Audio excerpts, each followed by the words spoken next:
It is so good to have you all with us. Those of you here in the room with us, those joining online, thank you so much for being a part of what God is doing here at Mountain West. I want to tell you, just before I jump into the message, I want to tell you a little bit about putting this message together. So I've been part of a pastor's group, a pastor's network. I started when I was younger, so some of us are older now. I'm kind of considered in one of those guys, unfortunately, and some younger guys. And so we bounce ideas, we learn from each other. It's a little bit of a mentor-mentee relationship. And so from time to time, we put messages together. So today is kind of the culmination of one of the messages we were putting together for Christmas. So the cool thing to me about this is this message or a similar version of this message. It's going to be preached in several different churches in different areas of our country, and a few guys from overseas, some different countries, as we've moved everything that we do online, and we've had the opportunity for some guys from different nations to join us. So I'm excited about that. So let me jump into this. If you at some point in your life surrendered your life to Jesus as your Lord and Savior, so you prayed a prayer, it wasn't just words, you meant it from your heart, you surrendered, Jesus, be the Lord of my life. You gave him yourself, right? Not just something because you felt like you had to or just something you worked through, but you knew in your heart, you took that step, you surrendered your life to Jesus. You entered a relationship with God through Jesus Christ. And then at some point in your life, you just kind of drifted away. You kind of wandered away. As time went by, you let the relationship slide. Maybe you became distraught, or maybe you became angry. You know, whether it's been 20 years ago, 10 years ago, 2 years ago, whenever it was, and you just know, maybe it's part of it. You just went from that moment of surrender back to a little bit of, hey, I'm gonna control this, and I'm not sure who I can trust, and I'm gonna look out for myself, and I'm gonna protect me. And so you would know whether it's part of your life or maybe your whole life, you just kind of drifted away. Maybe 2020 happens in your life and it's just beat the life out of you. And you just begin to question and you begin to drift away. You begin to look inside of yourself to all the things that you can do and you can control. You wandered away for a variety of reasons. Maybe something happened. Maybe something happened at church at one point in your life. And we've often said there's no hurt like church hurt, right? And so you were a bunch of hypocrites and you wandered away, never to return again. Maybe something happened in college. You got questions, your faith got questioned, you got challenged, you didn't have the foundation you thought you had, and you just kind of let it slide. Maybe a tragedy happened. Maybe you lost somebody. Maybe you took a step of faith and it didn't work out, and you're like, but God, I thought you said, and Lord, I thought you were supposed to, and God, I wanted you to, and it didn't turn out, and so you just kind of pushed it off and just kind of began to pull back some control, and you've let it slide. I don't know what your story is, but here's what I know.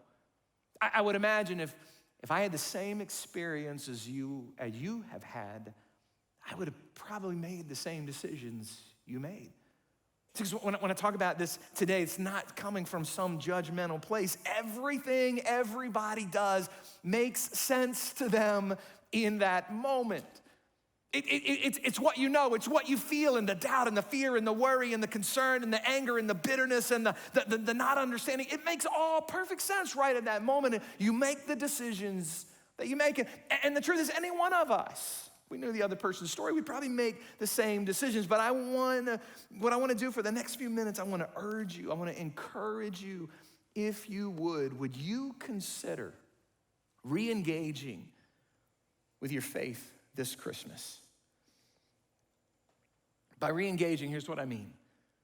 Taking a step back in the direction of the God who loves you. Now maybe it's been a long time. Maybe you've gone far. Maybe you don't feel like you've drifted that far, but you know in your life that this year has caused you to drift away. Would you consider, as we talk today and in this Christmas season, taking a step back in the direction of the God who loves you? By a step, I mean maybe just a baby step, maybe a small step for you. Maybe you pray, maybe for the first time in a long time. Maybe that's a scary step because you're like, I don't even know if God remembers me, you know? He's like, God, it's me, Michael. You know, give me your address. I live over here, you know. So I know it's been a while. Or maybe re-engaging for you is to grab your Bible, to open up an app on your phone that you haven't looked at in a long time, to read a verse, to do a devotion. Maybe re-engaging for you is to not run from every spiritual conversation this Christmas season, to not shut it off and pull away, to not be angry. Maybe re-engaging for you may mean you lay down some of the stuff that you've let pile up this year, the worry, the fear, the bitterness, the anger, the places you've tried to pull back control of your life. I don't know what re-engaging means for you, but this is the perfect time to re-engage the God who loves you. And here's why I want to encourage you to do that. You know, deep inside of you, in the you part of you, your soul, you know there's still a little bit of light. There's still a spark, there's still an ember, and every once in a while it kind of like pokes your conscience. It's like God just kind of taps you on the shoulder. Inside, you just feel like, you know what I'm talking about. You know those moments where no matter how far you've drifted or you've gone and you put it on your shelf, you have those moments where you know what, I ought to. And here's what people say often, you know what, I ought to get back in church. Whatever the ought to is, I ought to. And then time goes by and you just kind of forget about it. Or maybe that moment comes, the poke in your soul comes, you go, well, I ought to. And then you remember all the reasons why you don't. And why you can't, and how God let you down, and the people let you down, and the expectations weren't there, and you just kind of push it off. Again, or every once in a while, come across something like this, and you go, oh, there it is again. How'd you know? I mean, here we go again. Every once in a while, there's something that rises up inside of you that says, you gotta reconsider. You should re-engage. You don't have to drift any longer. You should come back. There's still a still voice inside of you, and we believe, and you used to believe, and that light, that is the light of life, that it is Jesus, that God has not given up on you. No matter if you've taken one step away or you've wandered for a long time, that God has not given up on you. And I just want you to consider re-engaging with faith, whatever it looks like for you. Whatever that step is for you this Christmas season to move in the direction of God, would you consider taking that first step? And to get you to consider, I want to tell you the story of a person who shows up in the Christmas story, and if we're honest with ourselves, we're probably more like this person than we really want to admit. You ever thought about that? You ever thought, like, who would I be in the Christmas story? You know, would I be one of the wise men? You're like, nah, probably not. You know, I don't have a lot of money. I'm not that wise. You know, whatever is going on. Would you be like the shepherds? You might go, well, maybe. You know, I'm pretty much afraid. If an angel showed up to me, I'd be afraid. You know, would you be like Jesus? No. We go, no, not Jesus. You know, but there's this other person. And here's the deal, you gotta stay with me because you may not like this at first. You may go like, I don't think so. But I think when we're honest with ourselves, we're a little more like this person in the story than we ever want to admit. And this person's really like the bad guy in the Christmas story, and it's King Herod. Because I believe for most of us, there's a little King Herod in all of us. And I want to put that together with us in our desire to control and protect, and how the desire to control and protect is the opposite of the walking in surrender. Now Herod was the king of Judea. You know this, you read his name in the Bible. Roman made him king of Judea. Now he wasn't even Jewish, so the Jewish people hated him even more, that he was over them, that he ruled over them. He was king of Judea in the time Christ was born. He was a smart, talented, politically astute guy. He was a builder. He rebuilt the temple. He built cities. He built aqueducts, like all kinds of extraordinary person when it came to his talent. But his ambition gets the best of him at the end of all of this. as his life goes on. There's a little bit of Herod in all of us. Before we get to the Bible, let me just give you his political awareness. So King Herod was alive in the time. Like if you go back in history, go back maybe to school, you remember the name Julius Caesar, right? The Roman, the conqueror. And Julius Caesar is there, and so Herod was part of this. Julius Caesar's put to death. So these two guys, Mark Antony and Octavius, decide to avenge the death of Julius Caesar. Well, Herod is a big friend of Mark Antony, big believer in him, loyal to him. So everything's going their way. Eventually, all the enemies are put to death.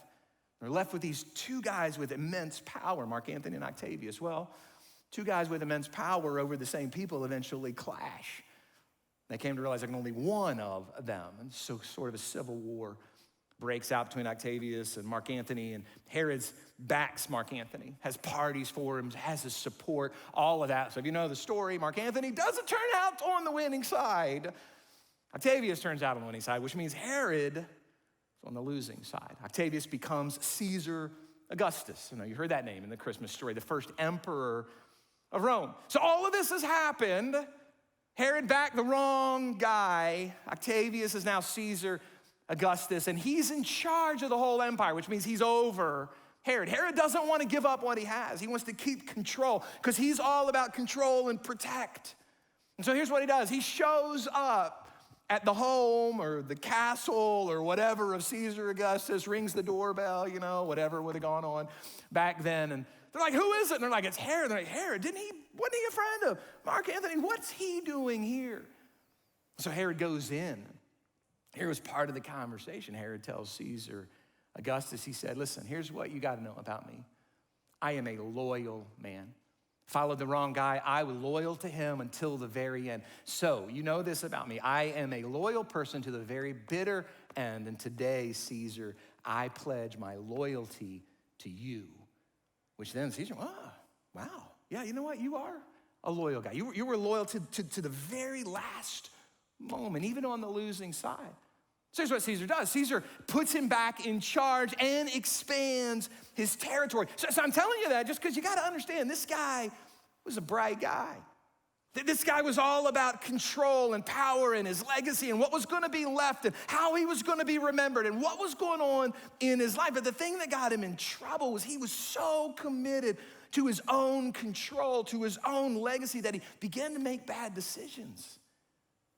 Began to do things that just all of a sudden started to upset everything that's going on around him. He changes his will a bunch of times. He was so concerned about controlling everything that happened to him and who was going to be on the throne next. He would have a son, and so he had like 10 wives, a bunch of sons. And so he would pronounce a son right as well. This is going to be the next king, and then the son wouldn't please him, so he'd change his will and he'd kill his son. So after a while, his kids were like, Dad, we don't want to be king. Don't write us in the will. We're pretty good with all of this. But he was so committed to control and protect. He wanted forever to be his legacy. That was remembered, that was there. Somebody in his line sitting on the throne. He killed one of his wives. He murdered so many Jewish rabbis that they were afraid of him, because when King Herod got mad, he would do whatever he wanted to do, whatever he had to do to destroy his opposition, to control and protect. Now, when we get back to the biblical narrative about the birth of Jesus, King Herod's about 70 years old. He's got a kidney disease, painful, sick. He's very sick, and he's trying to control everything, trying to consolidate his power. So this is what's going on at the time the announcement comes, at the time of Jesus' birth. He's trying to control and protect everything, and he gets the most disturbing news imaginable. To somebody who's interested only in control and protect, that I am the king, this news would have been very, very upsetting. 5 miles away from him, there's a new king that's born. This new king now is learning to walk. And so we pick up the story in Matthew.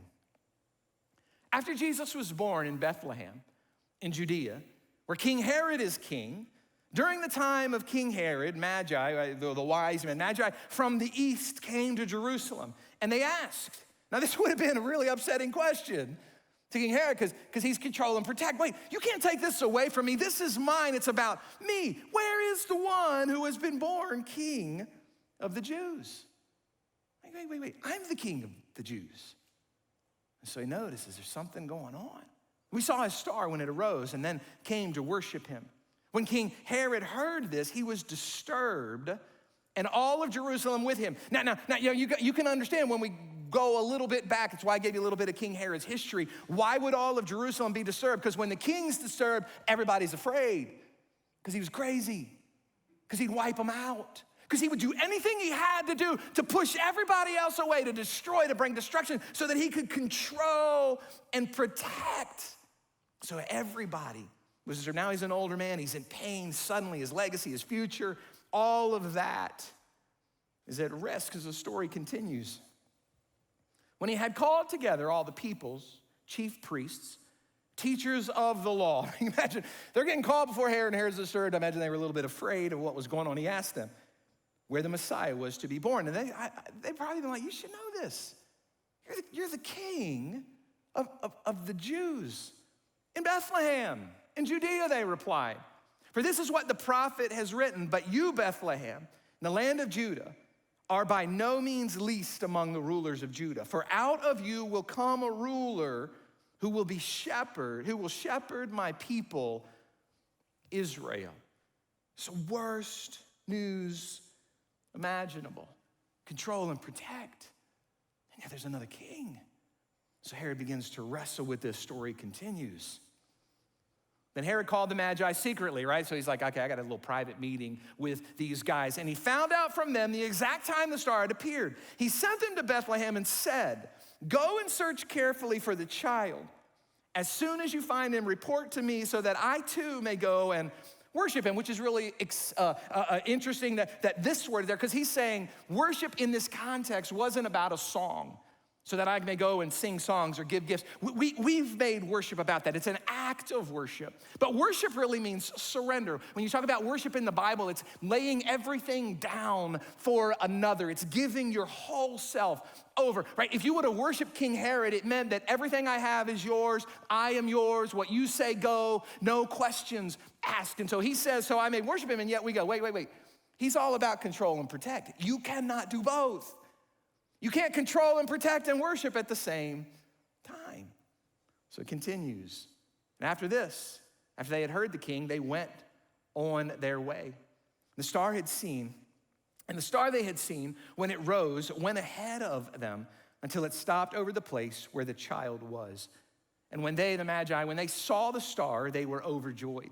On coming to the house, they saw the child with his mother, Mary, and they bowed down and there's that word again. They worshiped him. These wealthy, these leaders recognize there's something different about this one. This is what has been prophesied.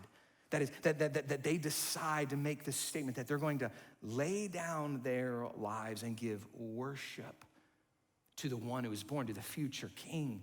Worship causes you to have all. It's when you begin to understand it's not like, I got to do a worship song. It's when you just go, See, the reason we sing the songs we do, the reason they're called worship songs is they're supposed to create this awe within us.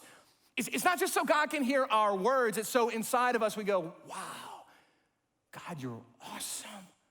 Man, I am in awe of you. And then it leads you to doing whatever you need to do to mentally and physically surrender or submit. True worship is when you come to this place where you give everything. So the wise men, they get it. They worship. Herod, not so much. 5 miles away, he's worried to death.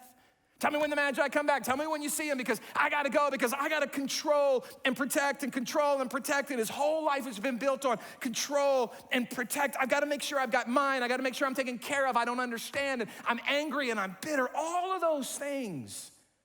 I got to make sure I get mine. So with this clenched, right, racked with pain, he's not about to bow his knee to anybody, because he's got to control and protect. So I put this down. Hope this doesn't offend you too much. There's a little Herod in all of us. There's a desire in all of us to control and protect, to hold on to what we have, because we're a lot alike. We don't mind using God as long as God's on our side. We don't mind playing the God card as long as God is blessing. Whoa, this is good, God. I praise you because look how good my life is going. What happens when it doesn't go so good? What happens when things beyond what you can control and ways that you've tried to protect yourself are no longer there? See, there's a little Herod in all of us. We want to control and protect, but the whole idea of worship is like this idea of, it's like writing God a blank check. Here's my whole life. I give it to you. The whole idea of that kind of worship. Full surrender. This idea where the answer is yes. Now, what's the question? That's a little scary.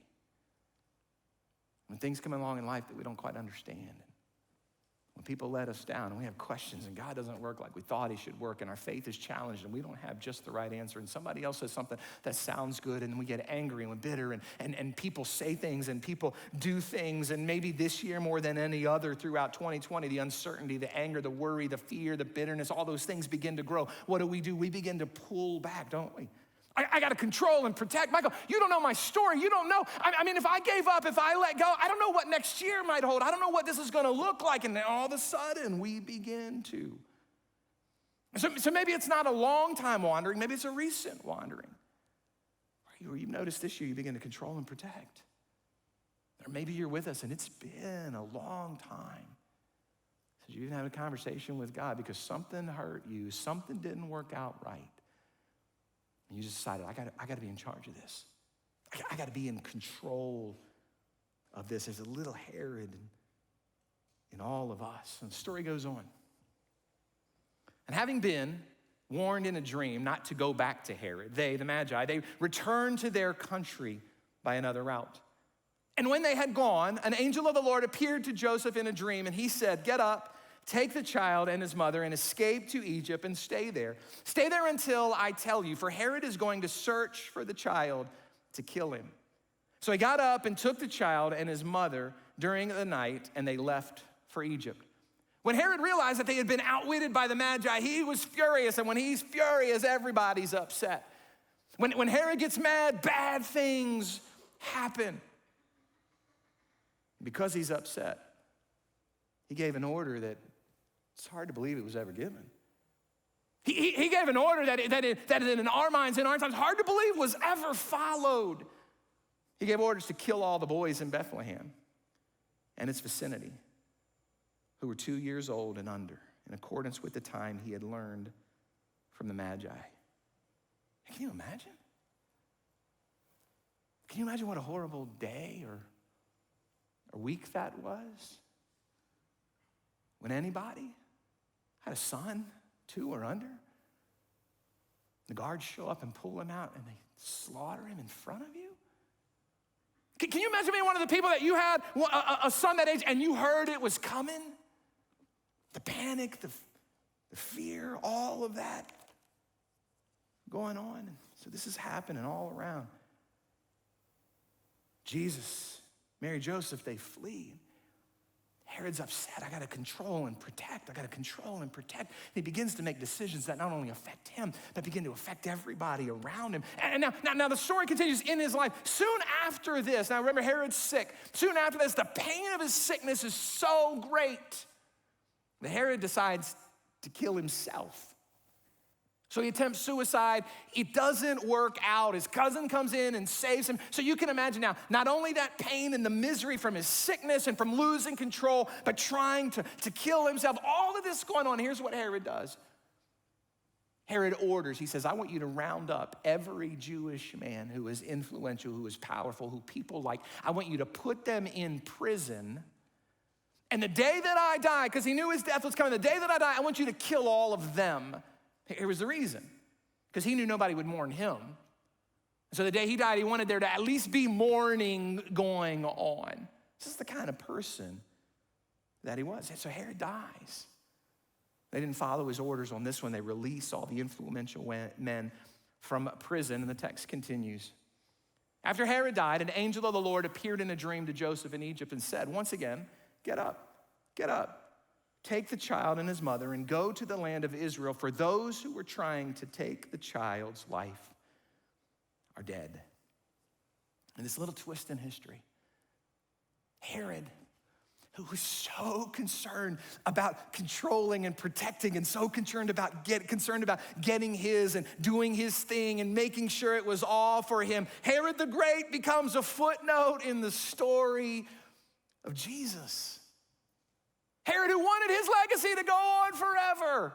We remember him, but it's not in the way he wanted to be remembered. Can you imagine knowing what we know now, having a conversation with him just before he dies? Herod, I got some good news and some bad news. Here's the good news. You're gonna be remembered forever. Thousands of years later, people are still going to read your name.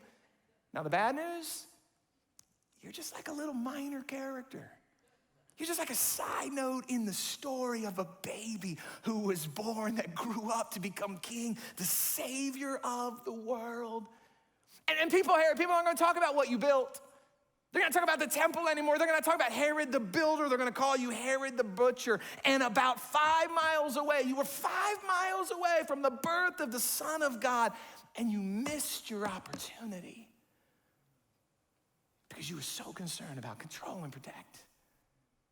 Control and protect. 80 years later, Herod's long gone.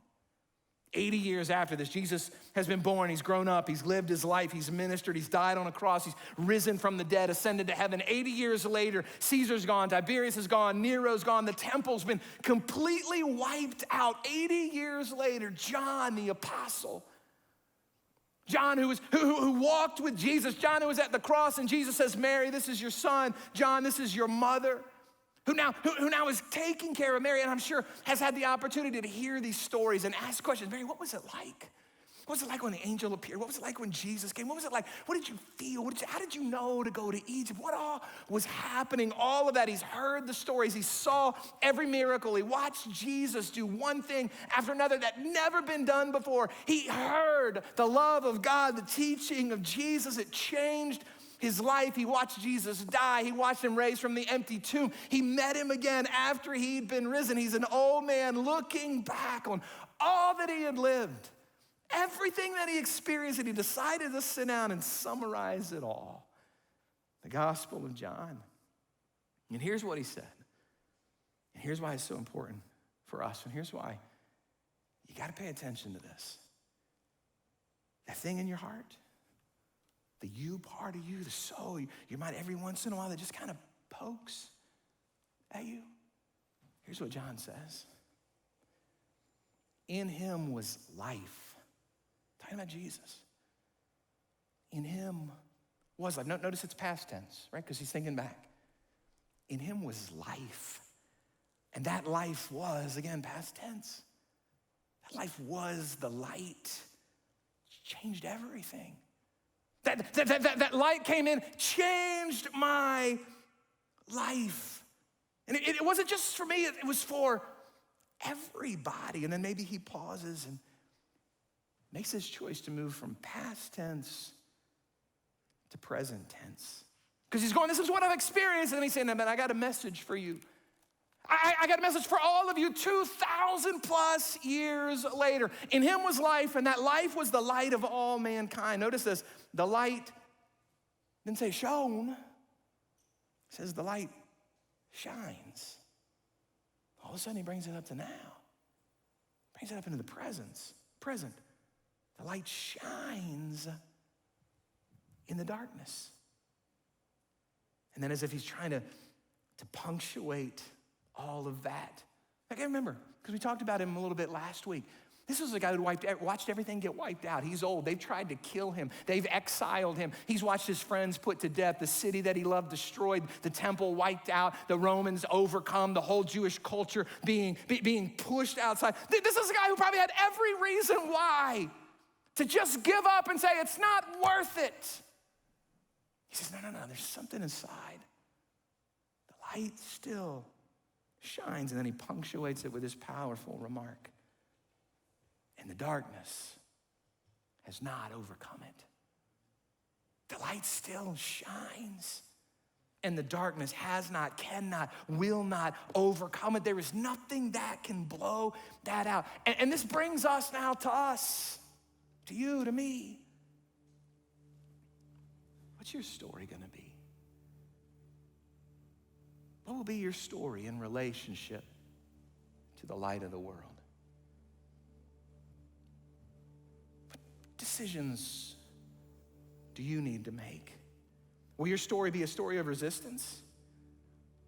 Michael, you don't understand this. You're control and protect. I got to get a hold of this. You don't know what they said, and you know what they did, and I've tried for so long, and then this happened, and I've got to get a hold of it. Michael, you don't understand. Years ago, I gave up on all of that mess. I got to control, and I got to protect. Will it be a story of control, or is your life going to be a story of worship? Because here's what I know. That light, once you've received that light, you know what it's doing right now? It's kind of poking you in the you part of you. And you know that the control and protect is not leading you to life. There's no life found apart from Jesus. So everything you've been pulling back, it's just leading to death and more death in your emotions, in your mind, in your relationships. Will your story be a story where you spent your whole life like Herod, trying to build your own kingdom, control and protect? Or is it going to be a story where you say, not my will, God, but your will? Is your story going to be one where you were afraid to give up everything that you're going to eventually lose anyway? Or is it a story where you'll surrender your whole life? And as the Bible says, find life given back with bonus and blessing. And the reason there's tension in all of this, the reason we struggle with this is because there's a little bit of Herod inside of all of us. Where are you? A little bit like Herod? Where have you begun to pull back and control and protect? Maybe it's been a long time. Maybe it's just been recently through this year. The worry, the fear, the anger, the bitterness, the loss. God, really? Lord, where are you? I thought this and I found this and I'm living this. Didn't work out like I was told. Didn't work out like I thought. Listen, here's the truth. One day, somebody's going to tell your story. Are they going to have to make up stuff? Well, this is going on. Are they going to tell a story that says, let me tell you about them? Life beat the mess out of them. They thought it was all gone. They weren't even sure what they could hold on to anymore.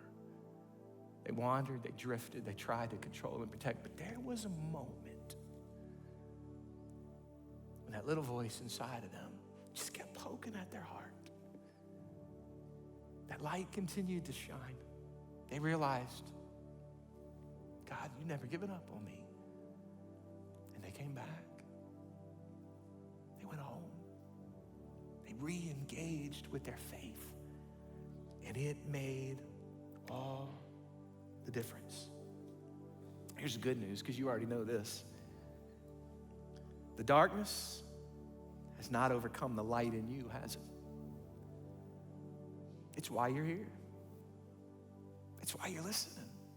It's why no matter what goes on in life, something draws you back. Maybe you're an Easter and Christmas Christian, but it's why you're drawn back at Easter and Christmas. Because there's still something inside of you that says maybe.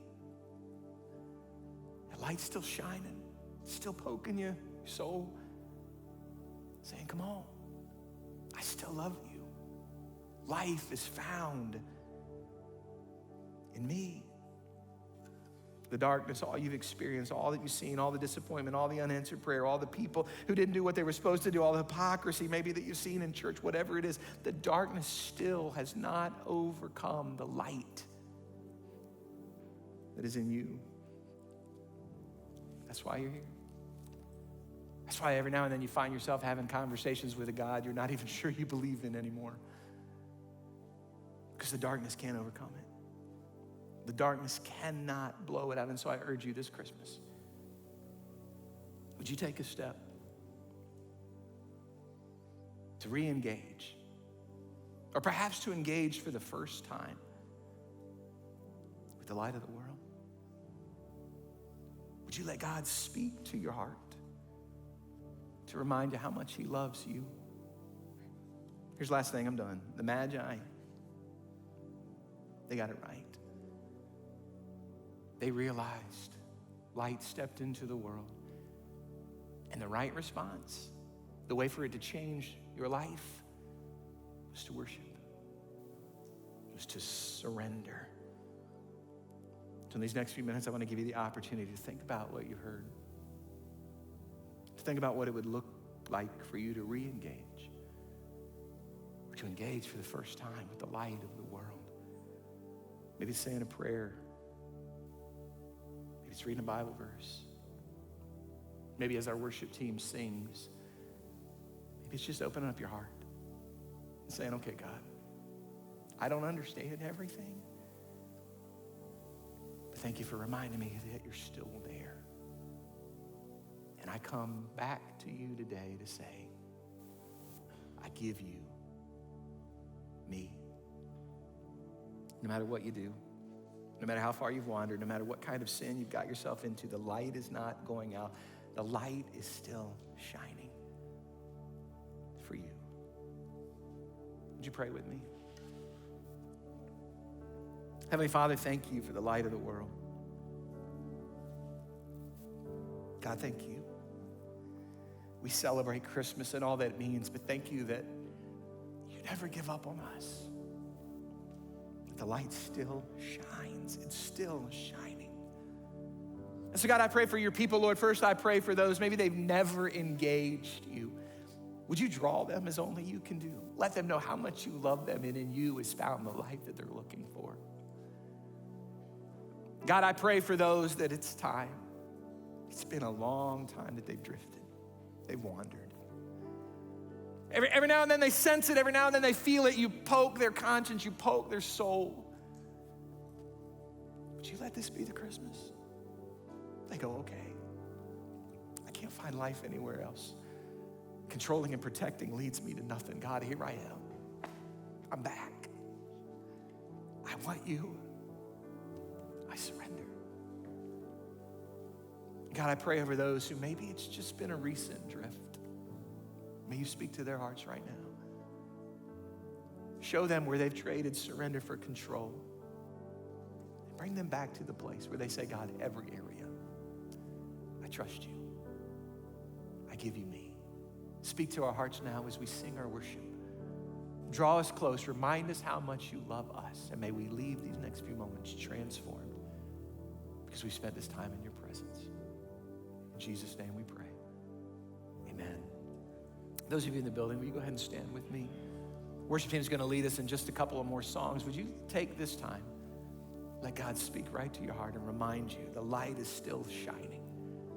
And for some of you, it's time to come home. Let's give him our worship as we sing to him.